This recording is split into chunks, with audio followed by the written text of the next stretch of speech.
The distant rumble of engines echoed through the command bridge of the UES Stalwart as Captain James Miller stood watching the holographic display. Earth's 7th Defense Fleet had been conducting routine patrol exercises near Neptune when the first signs appeared, strange energy readings unlike anything their sensors had encountered before. "Captain, multiple unknown vessels dropping out of faster-than-light travel," reported Lieutenant Tom Wilson from his sensor station.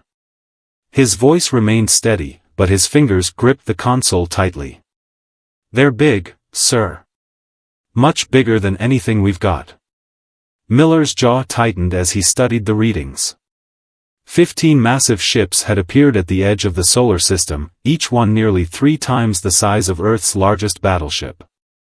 Their designs were entirely alien, sleek crystalline structures that seemed to absorb light rather than reflect it. "Open channels on all frequencies," Miller ordered. "Let's see if they're here to talk." The response came almost immediately, not in words, but in actions. The alien fleet deployed in an attack formation, their weapons charging with an ominous purple glow that the sensors couldn't quite classify. "Message incoming," called out Communications Officer Mary Reed. "Text only." The message appeared on the main screen, translated by their computers. "Your species is primitive and unworthy of the stars. Surrender your system and submit to classification as a protectorate species, or be eliminated. You have 1 Earth hour to comply." A tense silence fell over the bridge. Humanity had wondered for centuries if they were alone in the universe. Now they had their answer, and it wasn't the peaceful first contact they had hoped for. Miller straightened his uniform and took a deep breath. "Send a message to Earth Command. Inform them of our situation." He paused, looking at each of his crew members in turn. These men and women had trained for years, preparing for a moment they hoped would never come. "And send a response to our visitors." "What should it say, sir?" Reed asked. "Tell them, this is Captain James Miller of the United Earth ship Stalwart. We reject your terms. This system and its people are under our protection. We suggest you reconsider your position." The alien response was immediate. "Your primitiveness is exceeded only by your arrogance. Prepare for extinction." Miller allowed himself a small smile. These aliens, whoever they were, had made a crucial mistake. They had assumed that humanity's relatively young spacefaring civilization meant they were primitive. They hadn't bothered to study human history, to learn about centuries of warfare that had shaped their tactical thinking. Most importantly, they hadn't realized that humanity had spent the last 50 years preparing for exactly this scenario.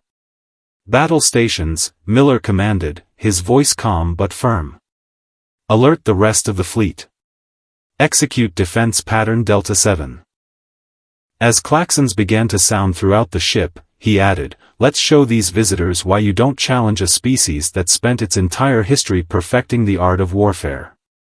The 7th Fleet's ships began to move in perfect coordination, taking positions that seemed random to the untrained eye but formed a complex 3-dimensional grid developed through countless simulations. They were outnumbered and outgunned, but they had one advantage: they were fighting in their own backyard, with centuries of military tradition behind them. As the alien fleet began their approach, Miller knew that the next few hours would determine the fate of humanity. But he also knew something else: these aliens were about to learn a harsh lesson about underestimating humanity's resolve to survive. The battle for Earth was about to begin. The alien fleet's purple weapon arrays pulsed with increasing intensity as they closed the distance. Captain Miller watched the tactical display, noting how the enemy ships moved in a rigid, almost mathematical formation. It was perfect, textbook even, and that was their weakness. "All ships, maintain radio silence," Miller ordered. "Switch to tight beam laser communications only." He turned to his tactical officer, Pete Walsh. "Status of the mining platforms near Neptune?" "All automated platforms are responding to override commands, sir." "Ready on your mark." Miller nodded. During the past decades, humanity had scattered thousands of automated mining platforms throughout the solar system. What their alien visitors didn't know was that each platform contained a military-grade reactor that could be overloaded on command. The enemy fleet passed the first line of platforms. Miller waited 3 more seconds, then gave the order, "Execute Firebreak 1." Dozens of mining platforms exploded simultaneously, creating a massive electromagnetic pulse wave. The alien ship's perfect formation wavered as their sensors struggled to compensate for the disruption. Energy spike in their weapons. Wilson called out. "They're firing blind." The alien vessels released their first volley, massive purple energy beams that would have annihilated the human fleet if they'd hit. But the 7th Fleet was no longer where their targeting systems had last detected them. "Launch fighters," Miller commanded. "Torpedo runs, pattern Omega." From the hangars of every human ship, swarms of single-pilot fighters emerged. These weren't the sleek, advanced craft the aliens might have expected. Instead, they were deliberately simple, hardened vessels designed to operate even under extreme electromagnetic interference. The alien ships attempted to track the fighters with their point defense systems, but their advanced targeting computers were still scrambled. Meanwhile, human pilots, trained to fight without relying on complex electronics, closed in with deadly precision. "Sir," Reed interrupted, "we're picking up transmissions between their ships." "They're confused.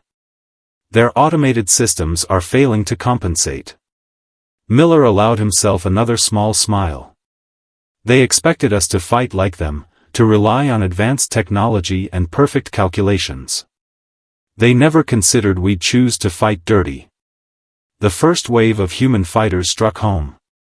Instead of using energy weapons, they carried solid-state torpedoes, simple kinetic weapons that punched through the alien ship's energy shields as if they weren't there. The aliens had prepared for energy weapons but seemed to have forgotten about one of humanity's oldest combat principles: sometimes the simplest solution is the most effective. "First blood is ours," Walsh reported as one of the alien vessels began venting atmosphere. "Their shields appear optimized for energy weapons, not physical impacts." But the aliens were far from defeated.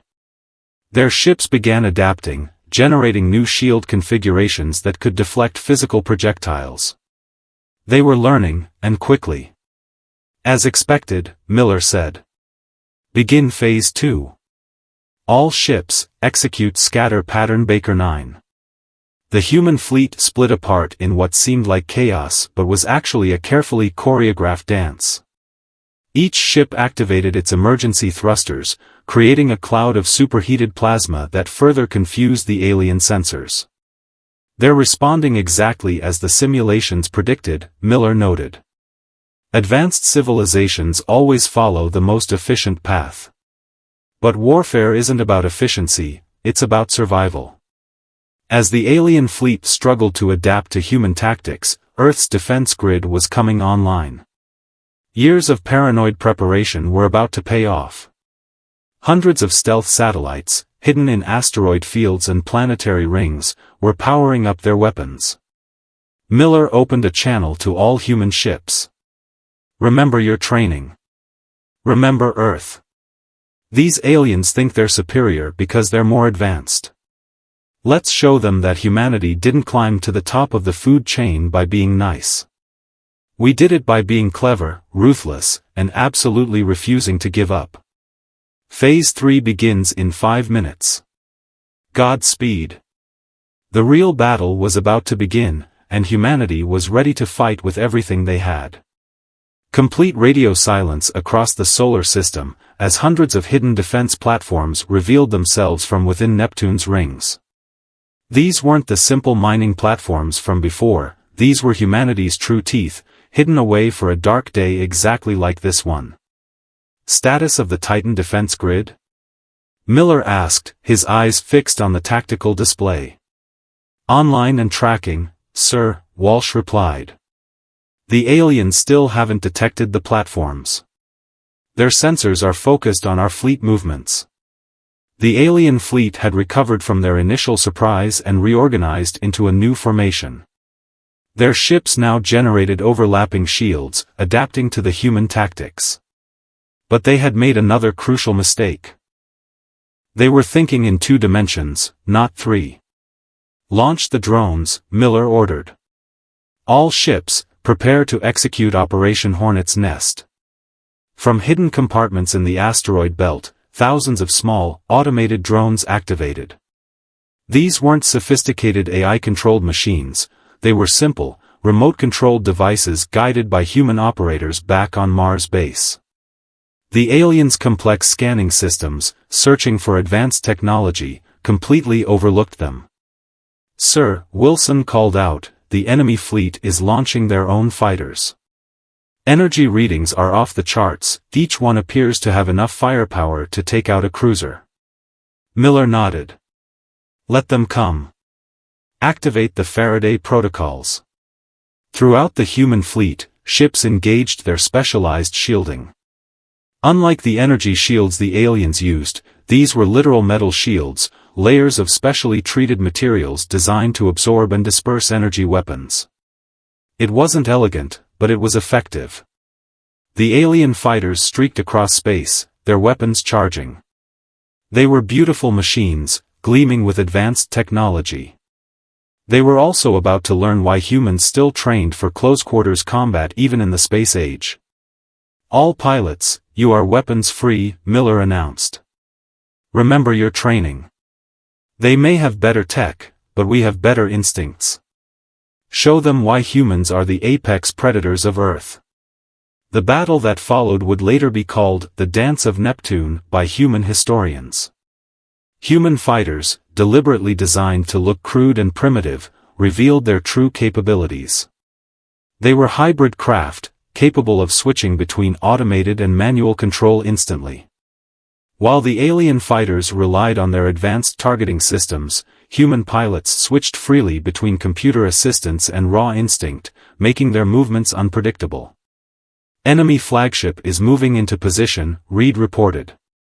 "They're charging what appears to be their main weapon." The alien flagship's front section began to split open, revealing a massive energy cannon.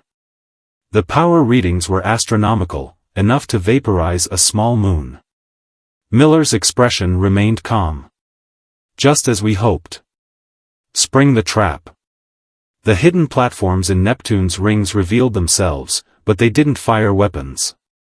Instead, they activated powerful gravitational generators, technology humanity had reverse-engineered from a crashed alien probe decades ago.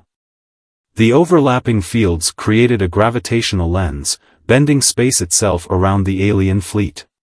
"Gravitational distortion at maximum," Walsh announced. "Their targeting systems are trying to compensate." The alien flagship fired its superweapon, a beam of pure energy that could have annihilated the human fleet. Instead, the gravitational lens caught the beam and bent it in a perfect arc, sending it right back at the alien fleet's own shields. The aliens had built their shields to be utterly impenetrable from the outside. They hadn't considered the possibility of their own weapons being turned against them. The massive energy beam overwhelmed their defensive grid, creating a cascade failure that rippled through their formation. "Direct hit," Wilson reported, unable to keep the excitement from his voice. 3 enemy capital ships severely damaged. Their formation is breaking up. Miller opened a channel to all human forces. "This is the moment. All ships, all fighters, all platforms, execute attack pattern Phoenix. Show these aliens why humanity's greatest strength isn't our technology, it's our ability to turn any situation to our advantage." As the human fleet moved in for the kill, Miller reflected that the aliens' greatest mistake hadn't been underestimating human technology, it had been underestimating human creativity and determination. The battle was far from over, but humanity had just proved they weren't merely worthy of the stars. They were born for them. The alien fleet's response to their setback was swift and terrible. Their damaged ships began to shed their outer layers like snakes molting skin, revealing darker, more angular forms beneath. The transformation showed that what humanity had been fighting wasn't their true combat form, it had been merely their diplomatic configuration. New energy signatures detected, Wilson announced, his voice tense. They're evolving, sir. Miller studied the tactical display with growing concern. The alien vessels were now producing energy readings that exceeded anything their sensors could properly measure. More worryingly, they had stopped broadcasting any communications, even among themselves. They're switching to something like a hive mind, Reed reported, analyzing the data streams. All their ships are moving in perfect synchronization now. The alien counterattack began without warning. Their ships split apart into smaller segments, each piece becoming an independent fighting unit. Where there had been 15 large ships, there were now hundreds of smaller craft, all moving with terrifying precision. All ships, fall back to position Beta, Miller ordered. Activate the mine fields. He turned to Walsh. Status of the Mars defense grid? Online and ready, sir. But these readings, the aliens' new configuration might be able to detect the stealth satellites. Miller had expected something like this. Any species advanced enough for interstellar travel would have contingency plans. The question was whether they had enough contingency plans to match humanity's paranoid preparation for every possible scenario. Execute Operation Underground, Miller commanded. Authorization Code, Thermopylae. Throughout the solar system, hidden weapons platforms began to power up, not in space, but beneath the surfaces of various moons and asteroids. Humanity hadn't just prepared for a space battle. They had turned every significant celestial body into a potential fortress. The alien swarm approached Saturn's rings, hunting the retreating human fleet. That's when the ice and rock of the rings came alive with weapon fire. Railguns hidden within the larger chunks of debris opened up, filling space with hypersonic projectiles. Multiple hits confirmed, Walsh reported. But their smaller forms are much more maneuverable. Hit ratio is dropping. The alien swarm split into two groups, one continuing to pursue the human fleet, the other diving down relative to the solar system's orbital plane. It was a classic pincer movement, executed with inhuman precision. They think they've figured out our strategy, Miller said with a grim smile. Time to show them why humans are so dangerous. Execute Delta Protocol. The human fleet's retreat suddenly didn't look so disorganized. Ships began splitting off in seemingly random directions, but each one was following a carefully planned route.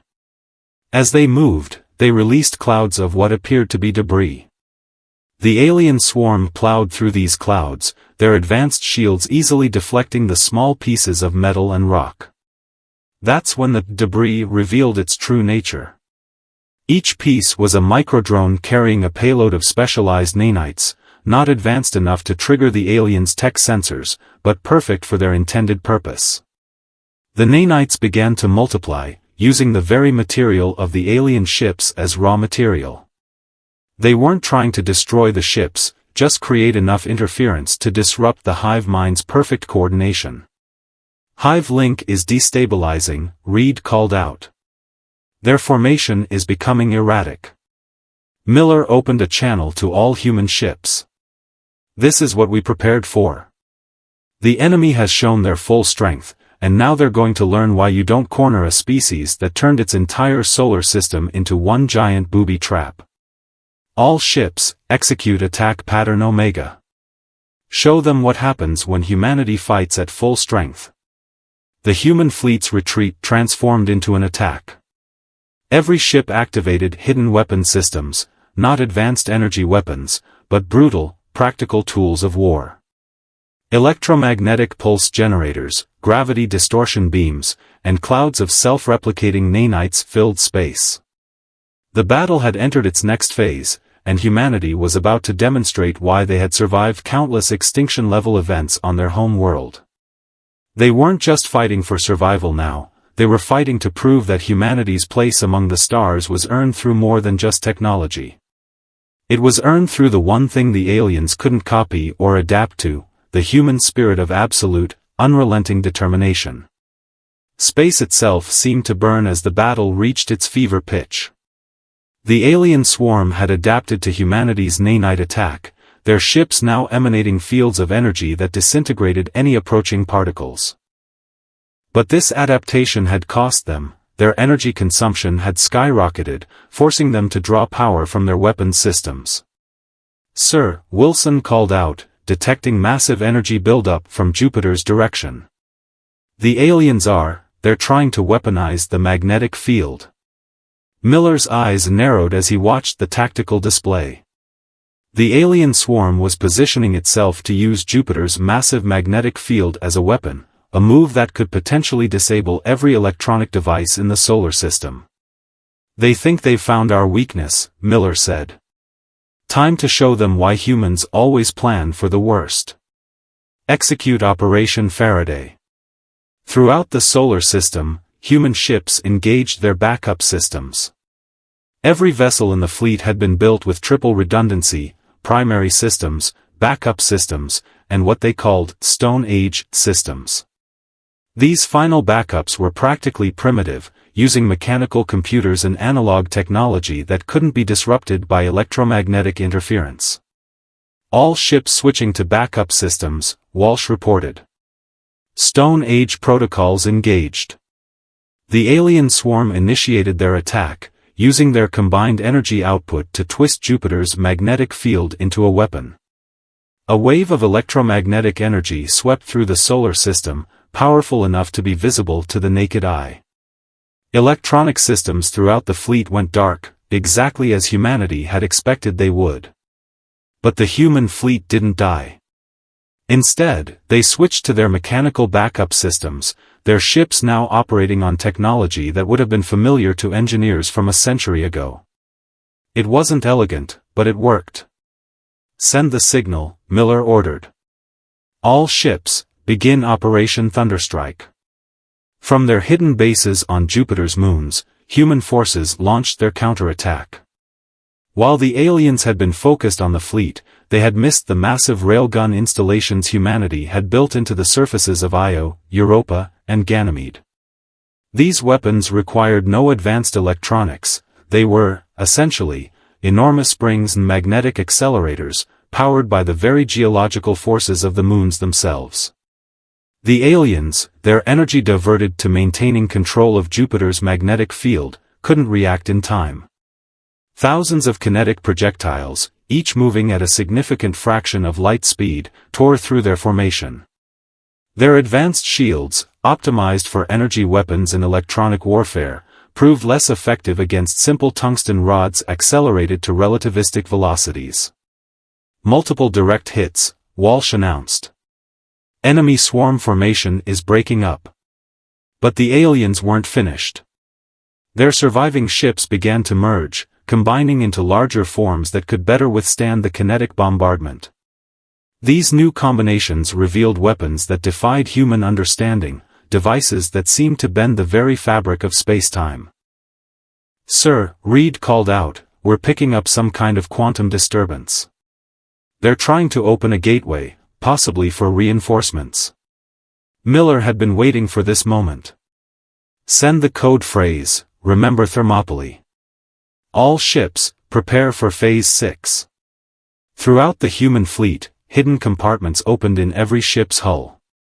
What emerged wasn't weapons, they were solar sails, enormous sheets of reflective material that unfurled like the petals of metal flowers. "Sir," Wilson said, confusion in his voice, "the enemy is laughing? They're broadcasting what appears to be amusement at our primitive light-catching devices." Miller allowed himself a small smile. "Let them laugh. Sometimes the oldest tricks are the best ones. Activate the quantum mirrors." The solar sails suddenly transformed, their surfaces taking on an impossible geometric pattern. These weren't simple light-catching devices, they were quantum-engineered surfaces designed to reflect and amplify any form of energy directed at them, including the alien spacetime weapons. As the alien ships fired their reality-warping weapons, the quantum mirrors caught the energy and reflected it back, amplified 1,000-fold. The aliens had unknowingly created a feedback loop with their own most powerful weapons. All ships, battle formations, Miller commanded. Let's show these aliens that humanity doesn't just survive, we turn our enemies' strength against them. Prepare for the final phase. The real test of humanity's preparedness was about to begin. The quantum feedback loop had done more than just disrupt the alien spacetime weapons, it had torn open multiple rifts in space, creating a chaotic battlefield where the laws of physics themselves seemed to break down. The alien ships that had merged into larger forms were now trying to separate, their combined configuration becoming a liability in the unstable environment they had created. Enemy fleet is attempting to regroup, Wilson reported. They're moving away from the quantum distortions, but their coordination is severely compromised. Miller watched as the tactical display showed the alien vessels struggling to maintain their formation. The hive mind that had given them perfect synchronization was now working against them, their shared consciousness couldn't cope with the quantum instabilities they had inadvertently created. "Sir," Reed interrupted, "we're detecting a new transmission from the alien fleet. They're requesting communication." For the first time since the battle began, Miller allowed surprise to show on his face. "Put it through." The main screen flickered to life, showing what appeared to be the alien commander. The being's form was difficult for human eyes to process, a shifting, crystalline structure that seemed to exist in more dimensions than humans could perceive. "You have violated all known patterns of technological advancement," the alien commander stated. Its words translated by the ship's computers. "Your species should not be capable of this level of tactical adaptation." "Explain." Miller straightened in his chair.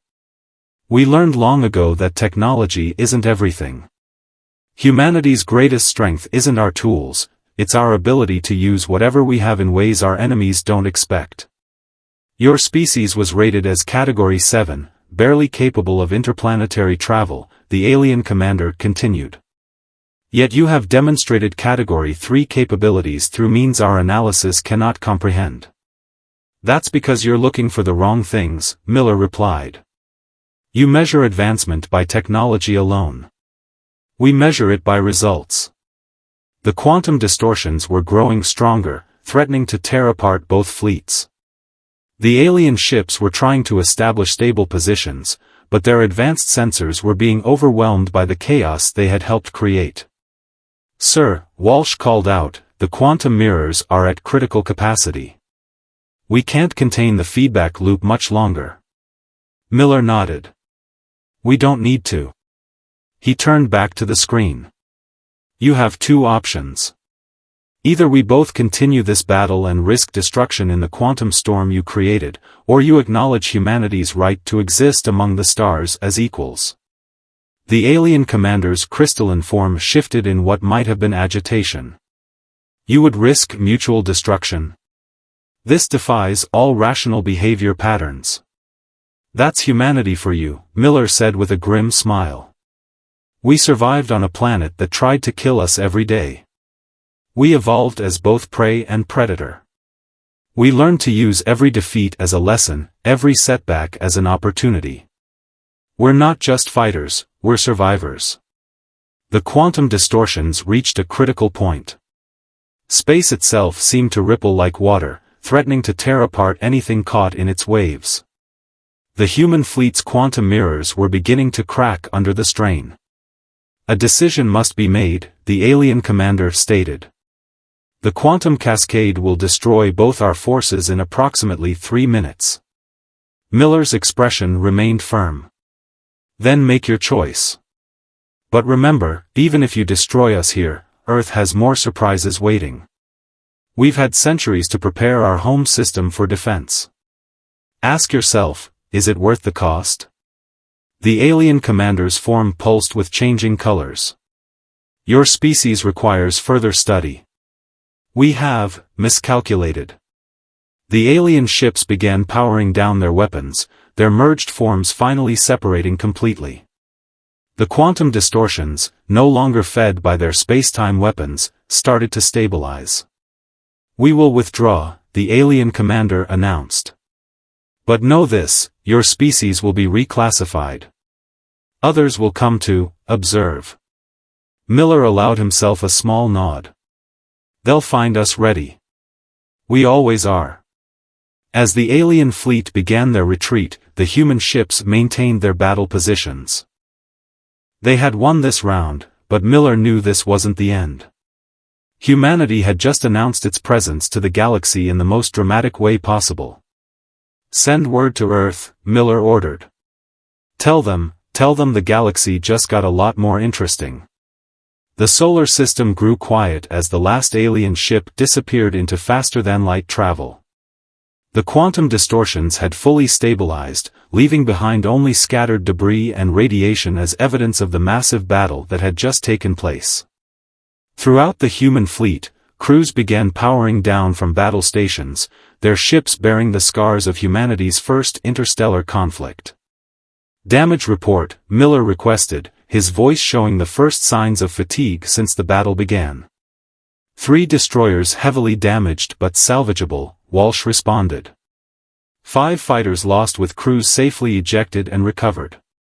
"The Titan defense grid is at 60% capacity, and we've lost about half of our automated platforms." "But sir, we didn't lose a single capital ship." Miller nodded slowly. The cost had been far less than their worst-case scenarios had predicted. Humanity's paranoid preparation, their tendency to plan for absolute disaster, had paid off in ways even they hadn't expected. "Message from Earth Command," Reed announced. "Priority 1. The main screen activated, showing Admiral Robert Thompson, the head of Earth's Defense Force. His weathered face showed a mixture of pride and concern. "Captain Miller," Thompson began, "congratulations on a battle well fought. But we need to discuss what happens next. Our long-range sensors are detecting increased activity throughout nearby star systems. Your encounter has attracted attention." "As expected, sir," Miller replied. "The aliens mentioned we'd be reclassified. I suspect we've just announced our presence to the galactic community in a rather dramatic fashion." Thompson's expression turned grave. "Indeed. Our xenopsychologists are already analyzing the battle data. The aliens' behavior suggests they're part of a larger civilization, one that categorizes species by technological advancement. By demonstrating capabilities they didn't expect, we've essentially forced them to reevaluate their entire understanding of technological progression."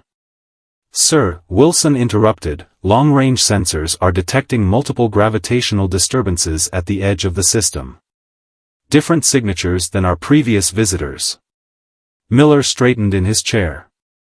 "Looks like we're about to meet the neighbors." "Already implementing diplomatic protocols," Thompson confirmed. "But Captain, your fleet's performance today has changed everything. You didn't just win a battle, you've rewritten the rules of engagement for humanity's entry into the galactic community." On the tactical display, new signals were appearing. Ships of various configurations were dropping out of faster-than-light travel, keeping their distance but clearly observing. Unlike the First Fleet, these vessels made no aggressive moves. They were watching, analyzing, learning. "Orders, sir?" Miller asked. "Maintain defensive positions but show our willingness to communicate," Thompson replied. "Our victory today wasn't just about surviving an attack, it was about proving that humanity deserves its place among the stars. These new observers need to understand that we're ready for whatever comes next." Miller opened a channel to all human ships. "This is Captain Miller to all fleet personnel. What we achieved today will be remembered as long as humanity exists. We proved that it's not the advancement of our technology that defines us, it's our creativity, our determination, and our unwillingness to submit to anyone who underestimates us. Stay alert, stay ready. This is just the beginning." As the message ended, Miller watched the tactical display showing the growing number of alien observers. Each vessel represented a different civilization, a different potential ally or enemy, a different challenge to face. But humanity was ready. They had spent centuries preparing for this moment, turning their entire solar system into a fortress while never losing their drive to explore and connect with whatever waited among the stars. "Sir," Reed called out, "we're receiving transmission requests from 3 different alien vessels. They're asking to learn more about us." Miller smiled. This was how it really began, not with a fight for survival, but with the opportunity to show the galaxy who humanity truly was. They had proved they could fight when necessary, but now they could show they were equally capable of diplomacy, trade, and peaceful cooperation. "Open channels," Miller ordered. "Let's show them that humanity's greatest strength isn't our ability to win battles, it's our ability to turn enemies into allies, to learn from every challenge, and to face the unknown with both courage and wisdom." The next chapter of human history was about to begin, and thanks to the crew of the 7th Fleet, it would be written on humanity's terms.